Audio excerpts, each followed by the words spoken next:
Assalamualaikum, anda sedang menonton Sembang Ramadan Selebriti Media Hiburan bersama saya Nisa K. Nisa sekarang berada di tengah-tengah ibu kota, di mana di Hotel Maya sebab kita nak pergi ke restoran suka-suka Kuala Lumpur. Ya betul, restoran Datuk Fazli kini dibuka dekat sini. Nisa pun nak cari lokasi untuk berbuka puasa. Laparlah, jom mana tahu dapat jumpa Datuk Fazli sendiri. Jom kita pergi.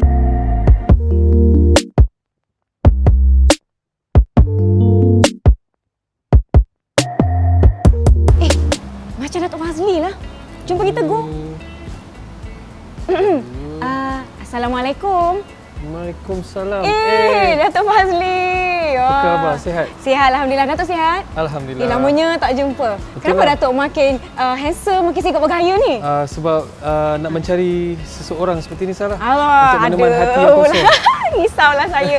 Sebenarnya saya dekat sini hari ni, saya nak pergi restoran suka-suka. Tapi saya nak tanyalah, Datuk sekarang ni buat apa bulan Ramadan ni? Busy. Sebenarnya bulan Ramadan ni suka-suka di Hotel Maya. Ni tempat baru kita orang. Kita baru buka dalam 2 hari lah. Orang lain dah buka bulan puasa tu daripada minggu pertama. Tapi kita minggu tengah-tengah tu baru start buka. Tengah set up lagi lah ni. Dia hari ni kita tutup sebab nak kena set up sikit. Tutup ke? Alah. Saya baru nak buka puasa dekat sini. Tapi kejap lagi boleh kan tengok-tengok kan? Boleh, saya bawa masuk. Sebelum tu saya nak tanyalah, selain kalau ikutkan kan, sekarang ni mungkin ramai yang lebih kenal Datuk Fazli sebagai chef. Masak sana, masak sini, macam-macam rancangan masakan masuk.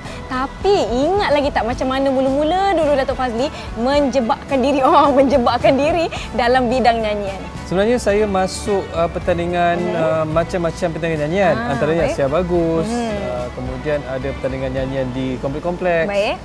Dan akhirnya saya buat first album selepas dapat offer daripada BMG masa tu, tahun 1996.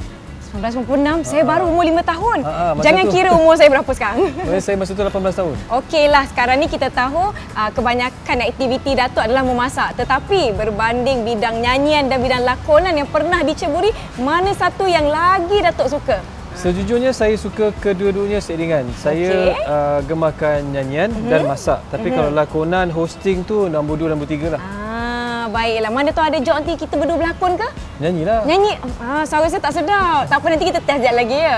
Tadi Datuk kata nak bawa saya jalan-jalan kat dalam. Kita nak tengok restoran. Walaupun hari ni tutup, tak apalah. Nanti Nisa datang lain hari. Boleh Datuk? Kita boleh, jalan-jalan. silakan. Okey, jom. Mana pintu? Kat sini ya? Di sana, jom. Boleh.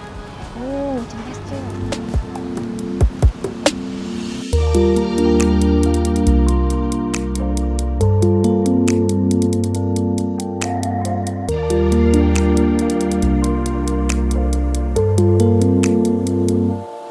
So itu tadi bahagian dapur lah. Wah, sebab- open kitchen Ya, saya. Kat belakang ada kitchen tertutup lagi besar. Baik. Yang ini bahagian ni? Ini ruang semi buffet. Semi buffet. Baiklah, cakap pasal semi buffet, sebenarnya apa maksud semi buffet? Takut nanti ramai yang tak tahu lagi maksud dia, Datuk. Semi buffet tu dia sebahagian saja yang dibufetkan. Mana Baik. kita ada main dish yang kita serve dekat atas meja iaitu nasi dulang. Baik. Tapi macam appetizer, dessert, ulam-ulam, bubur-bubur semua kita serve dekat belakang. Jadi bukan buffet penuh lah, buffet separuh. Oh, ini pertama kali yang saya nak pergi tempat berbuka ada semi buffet. Okey, cakap pasal suka-suka Kuala Lumpur dekat Hotel Maya ni, Datuk. Apa istimewanya tentang suka-suka dekat sini? Suka-suka di dalam Hotel Maya di Jalan Ampang ni sebenarnya uniknya sebab kita punya menu Baik. berbeza dengan ketiga-tiga restoran yang sebelum ni. Permulaannya kita buka di Suka-Suka Ceras. Betul. Kemudian kita tukar menjadi Minangkabau. Ya. Ketika PKP, sebelum PKP di Bukit Damansara. Lepas tu kita upgrade pula lagi menjadi Suka-Suka Hartamas. Okey. Suka-Suka Hartamas 1/3 daripada keluasan Suka-Suka Kuala Lumpur. Baik. Sekarang ni Allah bagi rezeki masuk pula dalam hotel bertaraf 5 bintang. Wow. Dan kita dalam hotel di depan KLCC, alhamdulillah. Dekat je, boleh jalan kaki kan. Betul. Penat-penat pergi shopping kat KLCC, datanglah makan dekat Suka-Suka. Saya antara orang yang selalu pergi Suka-Suka dekat Ceras Kuala Lumpur. Terima kasih. Yang awal-awal dulu kan, sekarang ni saya pula duduk dekat kawasan tu. Tapi Suka-Suka dah ada dekat sini. Jadi saya nak tanyalah, sebenarnya apa perancangan jangka masa panjang untuk restoran Suka-Suka dekat Hotel Maya ni? Untuk jangka masa panjang, kita berharap supaya Suka-Suka Bistro ni dikenali sebagai nama baru baru. Dulu Suka-Suka Bistro dalam internet, bermakna segala platform yang ada, daripada Instagram, dalam Facebook, dalam Google, dalam TikTok, semuanya Suka-Suka Bistro. Jadi tagline tu kita tukar, kini menjadi Suka-Suka saja, kerana dia menjadi full-fledged restoran sepenuhnya. Kalau bistro tu separuh-separuh, bukan kafe, tapi Suka-Suka restoran sepenuhnya. Jadi kita harap mungkin lepas ni kita dapat lagi anugerah-anugerah. Setakat ni kita dah ada 100 lebih anugerah yang kita menangi. Mungkin berkat di dalam tempat baru ni lebih banyak anugerah kita dapat untuk international dan lokal. Wah, insya-Allah, amin. Kita sama-sama doakan. Okey, kita tahu sekarang ni Suka-Suka dekat Hotel Maya ni menghidangkan semi buffet untuk pengunjung yang akan datang. Tapi bagaimana pula kalau nanti lepas bulan puasa, apa antara orang kata apa tarikan yang akan ada dekat sini nanti? Selepas bulan puasa, kita masih mengekalkan tema dia, From Rembau to Paris, bermakna makanan Negeri Sembilan ada elemen-elemen makanan daripada Perancis. Jadi salah satunya kita tahulah, kita ada pasta dengan sambal lemak cerapi, kita ada beef bourguignon dengan sambal Minang, tapi kita akan ada juga steak di malam hari, yang mana dia punya kondimen, dia punya side, semua adalah side-side yang bertemakan makanan Negeri Sembilan. Contohnya steak ada dengan lemak cili api. Steak tiba-tiba ada dengan sambal hijau yang kita gaul pula dengan mungkin ikhlas. Jadi agak unik macam tu. Sambal hijau gaul dengan ikhlas. Macam mana ni? Kalau nak tahu kena datang. Bulan puasa datang, lepas puasa pun boleh datang. Okey, sekarang ni kita tahu Datuk Fazli sangat-sangat busy daripada sebelum puasa. Sekarang bulan puasa dengan Suka-Suka dekat Hotel Maya ni. Lepas tu raya nanti mungkin ada banyak aktiviti-aktiviti. Apa antara aktiviti-aktiviti ataupun perancangan akan datang untuk pengetahuan peminat-peminat? Perancangan akan datang, ramai tanya tentang sebenarnya dunia nyanyian. Album ke-8 saya dalam proses pembikinan. Ambil masa sedikit sebab hari tu PKP, kita kita buka restoran balik, so ambil masa sikit lah. Jadi 8 lagu dikeluarkan untuk album terbaru. Dan insyaAllah untuk Hari Raya ni ramai orang tanya adakah saya akan keluar lagu raya. Tahun sudah lagu raya, tahun ni tidak ada. Tapi moga lagu raya saya tu kekal evergreen, dah masuk 20 tahun. Lagu Seribu Kemaafan. Terima kasih yang sentiasa request, sentiasa playback dekat segala stesen platform. radio semua. Terima kasih banyak. Dan uniknya tahun ni raya saya plan untuk beraya dekat rumah ibu saya. Jadi saya akan pack anak-anak dalam van, isteri saya semua. Masuk dalam van, kita drive pergi rumah ibu saya untuk beraya. Rumah sebelah je. Oh, sebelah je. Naik van. Tapi tetap naik van. Tetap naik kenderaan nak bagi feeling balik beraya tu walaupun pintu sebelah je. Okeylah, cakap pasal keluarga kan. Tadi Datuk ada sebut tentang nak keluarkan album, sekarang ni nak menguruskan restoran, aktiviti-aktiviti lain. Macam mana Datuk membahagikan masa dengan aktiviti-aktiviti kerja dengan family? Sebab kita tahu Datuk Fazli dengan family anak-anak sangat rapat. Saya biasanya mengekalkan saya punya tim yang berasaskan keluarga. Jadi adik-adik perempuan saya, adik lelaki saya 2 orang yang merupakan anak angkat ibu bapa saya. Dan ada seorang lagi staff. Jadi memang family saya uruskan kerjaya saya dan kita aturkan sebulan lebih awal. Jadi jadual tu saya ikutlah, time saya nak pergi gym ke, time saya nak menyanyi, time saya nak pergi badminton, saya nak pergi berlakon. Contohnya ada cameo. Time saya nak pergi Muay Thai, tapi saya masih juga berkesempatan untuk menjadi host. Jadi dalam kesibukan tu, anak-anak tetap nombor 1. Saya akan balik sebelum anak-anak tidur dan saya akan keluar selepas anak-anak bangun. Jadi mereka melihat wajah saya sebagai wajah terakhir sebelum mereka tidur dan wajah pertama mereka lihat ketika mereka bangun. Oh, saya sukalah sebab kita tahu sekarang ni orang busy bekerja kan. Orang kata apa, keluar gelap, balik pun gelap. Keluar anak tidur lagi, hantar pergi pengasuh tidur lagi, nanti balik tidur pula lagi anak tu. Ini adalah satu orang kata apa, konsep yang menarik. Kita membahagikan masa tu supaya anak-anak apa tadi bangun tengok muka ayah, nak tidur nanti tengok muka mak ayah lagi. Muka terakhir yang dilihat dan muka pertama yang dilihat ketika tidur dan bangun. Ya, tu penting tu. Tapi kan sekarang ni kita tahu Datuk Fazli baru-baru ni ada, tak adalah baru-baru sangat, ada menyertai satu pertandingan nyanyian reality TV. Tapi Datuk ada sebut pasal, kalau tak salah saya, kenapa join? Nak join sebab nak anak-anak tahu ayah-ayah mereka sebagai seorang penyanyi. Boleh tak cerita sikit pasal tu? Sebenarnya anak-anak saya terserempak dalam YouTube video, music video terserempak. Dia kata, "Dida, you on camera?" Apa benda on cameranya? Rupanya dia tengok lagu Asmara Ini, music video saya. Dia kata, "Dida, you a singer?" Saya macam sedih sendiri. Sebab orang tahu saya penyanyi tapi anak-anak tak tahu. Mereka tahu lagu tu dan akhirnya mereka buat dia punya research sendiri lah, cari gambar-gambar video-video lama saya dekat YouTube. dan anak saya tahu semua lagu-lagu saya. Jadi bila saya masuk pertandingan tu Gegar Vaganza, saya nak anak-anak saya dulu tahu bahawa ayahnya pernah menjadi seorang penyanyi. Dan masih menyanyi. Masih menyanyi, nak keluar album lagi. Orang kata apa, maklumlah budak-budak kan, mereka lahir dalam generasi yang mungkin agak baru kan, macam zaman saya nak cakap saya dah tua tapi nampak muda kan. Saya tahulah lagu Asmara ini. Jangan suruh saya nyanyi. Jangan suruh saya nyanyi. Nanti pecah pinggan ni Dato'. Tak kena nyanyi sikit. Gitu kan. Okay. Takkan ku berlari. Kan lagu tu kan? Salahkan dosaku. Saya tak ingat lirik lah. Takkan ku berlari, salahkan sesuatu agar tak dihantui.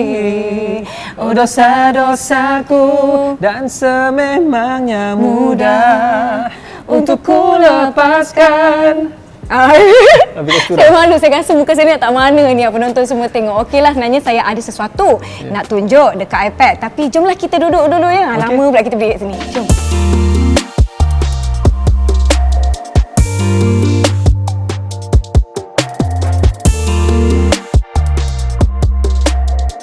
Berlatarkan from Rembau to Paris.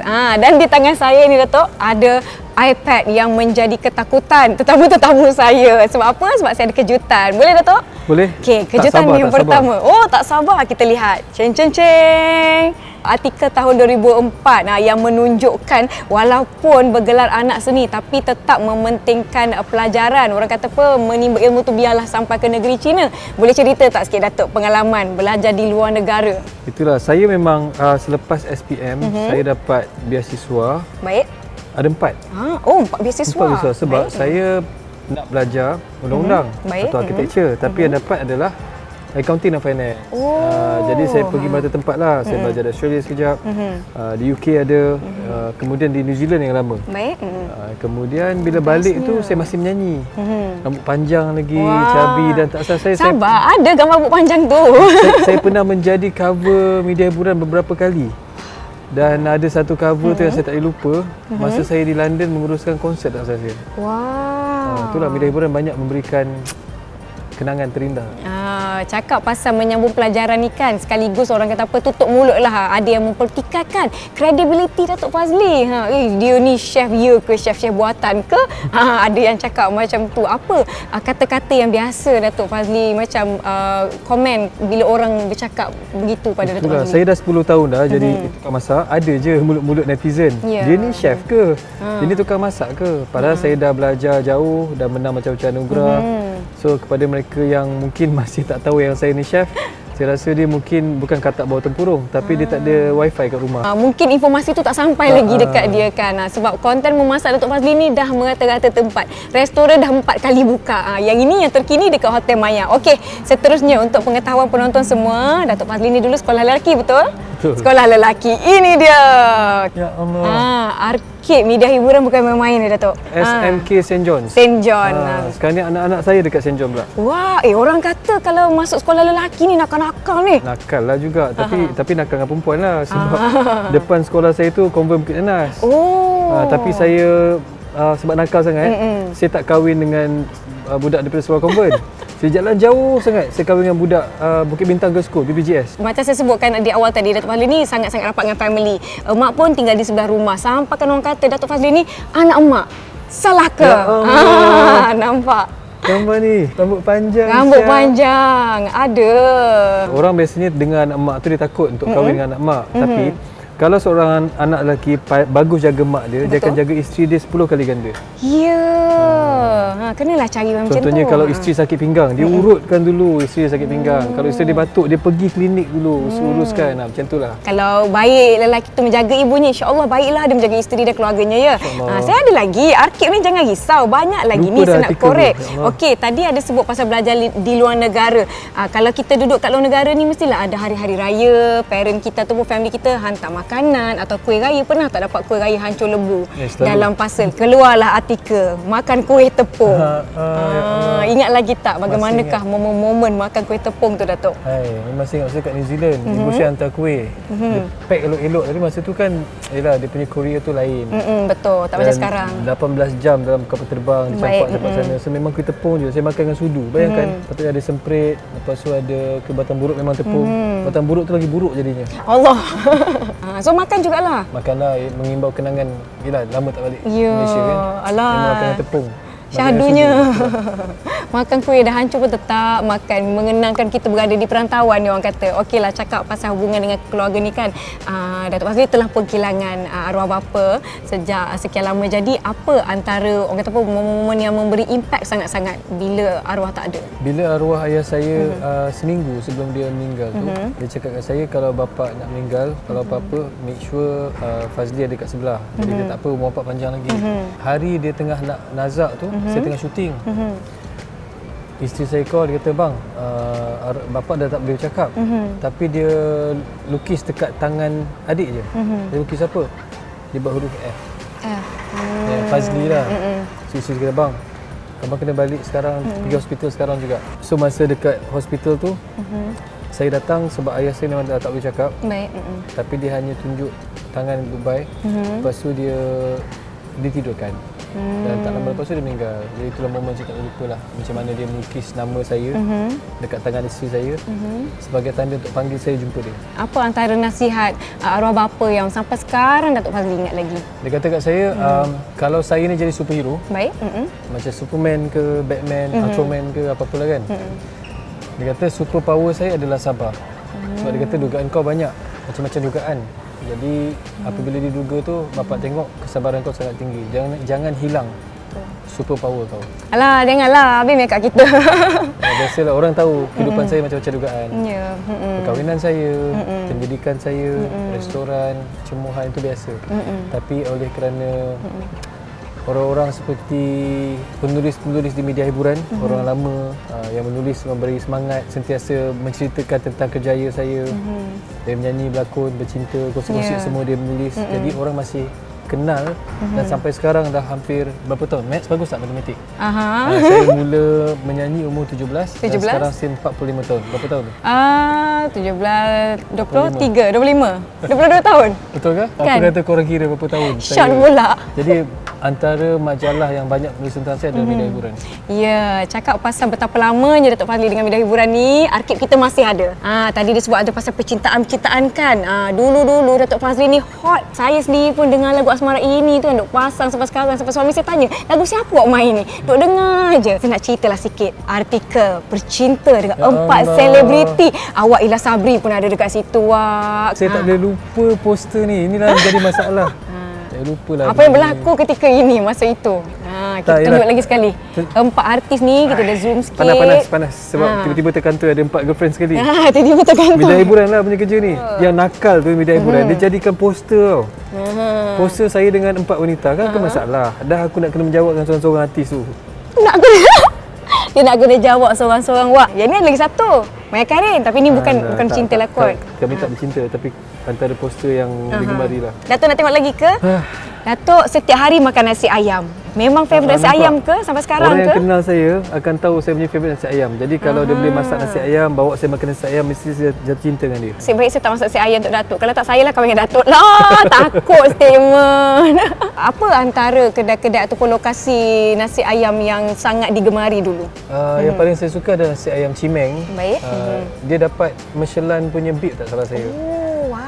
Dekat masa tu Bukit Bintang ada, dengan dekat Jalan Kelang Lama. Sekarang ni agak-agak wujud lagi tak kedai tu? Saya masih pergi sampai sekarang. Masih ada lagi. Okey, saya ada beberapa. Nervous saya tengok apa lagi sebab ada artikel yang menakutkan juga daripada media hiburan. Tak apa. Kita buka yang murni-murni dulu nak. Okey, yang ini. Bila Fazli berceramah, ada yang menitiskan air mata. Adakah sampai sekarang Datuk Fazli, orang kata apa, menjebakkan diri? Saya masih bagi motivasi. Apa antara perkara yang selalu dikongsi ketika sesi-sesi motivasi? Antara perkara-perkara yang saya kongsikan adalah pendidikan yang smart learning. Belajar dengan bijak, kemudian menjaga hubungan dengan ibu bapa. Itu sangat penting. Biasanya memang bagi ceramah ataupun motivasi dekat budak-budak sekolah ataupun student-student universiti? Sekolah, universiti, college dan sekarang dah ke peringkat kerjaya.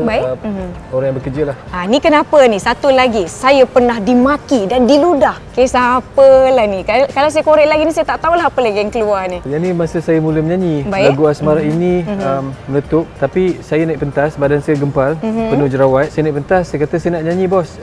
You bukan penyanyi lah, you muka gemuk, banyak jerawat. You bukan penyanyi. Tapi lalas bila badan kurus, jerawat hilang, datang balik, dia tatang semacam minyak yang penuh. So, saya cakap kat uncle ingat tak dulu you pernah kutuk seorang penyanyi kan? Saya lah orang yang sama. Macam mana reaction dia masa tu? Dia macam tergamam lah sebab dia hina ludah saya dengan tiba-tiba dia bawa kompang untuk saya kan. Kadang-kadang apa yang kita hadapi pada awalnya tu bukanlah untuk menjatuhkan semangat kita, tapi mungkin untuk menjadikan kita lebih bersemangat. Orang kata apa, nak cuba lagi dan lagi. Okey, kita nak intai-intai sedikit gambar-gambar. Kepak-kepak kebun-kebun dulu. Boleh ceritalah macam mana momen pertama kali kan, awal-awal dulu. Dan juga Karang Craft sebenarnya satu-satunya penerbitan yang mengeluarkan buku kisah cinta saya dengan Azrin, dan kisah perkahwinan saya pun ditulis dengan begitu banyak oleh pihak Media Hiburan. Terima kasih banyak. Yang ini keluarga tak pernah halang minat. Kita zoom in sikit. Saya baru nak mula berniaga kosmetik sebelum adanya Alif Syukri, ada Fazli Yaakob. Sebelum adanya Alif Syukri, ada di Fazli Kosmetik. Jadi antara perniagaan saya yang pertama, saya berniaga kosmetik untuk lelaki dan perempuan. Kemudian saya buat kerjaya sebagai motivator, jual produk-produk kamu dan sebagainya. Jadi itulah kisah keluarga. Tapi rambut saya panjang tak boleh belah. Apa rambut ni? Pada waktu tu kan ini trend rambut panjang ni. Menjadi kegilaan ni dulu. What was I thinking? Tapi zaman-zaman artikel ni dikeluarkan, semua orang nak rambut panjang macam Datuk Fazli. Semua nak rambut panjang yang lurus-lurus belah tengah tu kan. Tadi kita dah, orang kata apa, kurik sedikit lah mengenai perkahwinan dan sebagainya. Cakap pasal isteri Datuk Fazli. Semua mengetahui bahawa Datuk Fazli sangat-sangat menjaga dan menghargai isteri. Apa antara tips melayari bahtera perkahwinan? Saya pun nak tahulah, jap-jap nak tulis. Ayah saya pesan, rumah tangga tu akan bahagia kalau kita boleh menerima kelemahan pasangan. Kalau kita boleh terima dan meraihkan kelemahan pasangan, makna kita akan menjadi orang sesabar-sabar manusia dalam perkahwinan. Bagaimana Datuk Fazli dan isteri serta keluarga menghadapi, nak memastikan segala-galanya masih utuh, macam tu. Anak-anak itu adalah jambatan dan pengukuhan perkahwinan. Okeylah Datuk Fazli, sekarang ni kan cerita-cerita pasal kes-kes rumah tangga, ada yang keganasan lah, ada yang sudah menyondol lah, ada yang bengkak-bengkok lah. Apa pendapat Datuk Fazli sendiri tentang situasi yang berlaku? Rumah tangga ni adalah satu sangat subjektif. Orang kata kebahagiaan tu datang kalau kita faham erti bahagia. Bahagia tu juga boleh bermaksud kita boleh makan bersama. Bahagia tu juga boleh bermaksud kita naik basikal bersama. Bahagia juga boleh bermaksud kita balik kerja, orang bagi kita air, ataupun isteri atau suami bagi kita air, atau masakkan sesuatu untuk kita. Tapi kalau kebahagiaan yang kita cari itu adalah seutas emas yang mahal, ataupun kereta Ferrari yang berjuta-juta, atau rumah banglo yang 7 tingkat, maka kebahagiaan itu sukar dicari. Bahagia itu akan datang kalau kita mampu memberi kebahagiaan dalam bentuk yang paling simple, iaitu kasih sayang yang berpanjangan. Sebenarnya saya pun dah puas jalan-jalan kat restoran ni. Nanti saya datang balik bila buka. Saya tak sabar nak buka puasa dekat sini. Tapi sebelum tu, kita nak, orang kata apa, kata-kata akhir lah untuk penonton-penonton Sembang Ramadan Selebriti Media Hiburan ni. Apa antara, orang kata apa, persediaan raya dan ucapan raya lah untuk penonton-penonton kita kat luar sana? Baik, kepada semua yang bakal menyambut Hari Raya, pastikan Hari Raya ni bukan hanya bermaaf-maafan untuk satu hari saja, tapi kekal sifat sayang menyayangi dan rapat dengan keluarga sampai bila-bila. Jangan buat salah, tunggu Hari Raya minta maaf, lepas tu ulang balik 100 kali. Masalah sangat. Terima kasih Datuk kerana sudi bersama-sama dengan kami di Media Hiburan. Semoga kita bertemu lagi. Assalamualaikum.